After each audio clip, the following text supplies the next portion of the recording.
Cilik wong 10 no panggah kuat, para yo melar. Guyu wae ya. Guyu sing banter.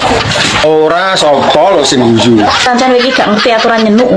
Ngerti, butuhe dibuka terus dilebokne. Nyenuk iki nek wong gentle siji lawan siji, ora nek critane wedokan siji dilawan wong 10 kuwi. Lah kuwi kan tembung umpama.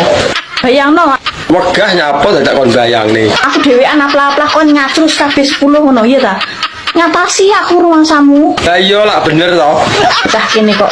Aku ki anak murid Ki Arjuna, macem-macem. Ora sapa lho sing arep macem-macem. Sopo sing gak ngerti emang nek nggonku ombo, heh? Halo, kabeh followerku wong lanang-lanang sing komen-komen kabeh guys tau tak icipi siji-siji yo. Lah aku kok urung.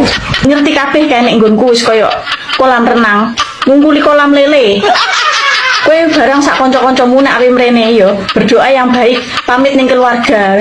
Lah nyapa dadak pamit barang. Lah engko nek nyerang aku bersama-sama iso bendar geblak. Mulai meke-meke kaya wong sunat gelem weh. Dijajale lho urung lah kok muni ngono lho. Paling awakmu sing mekeh-mekeh.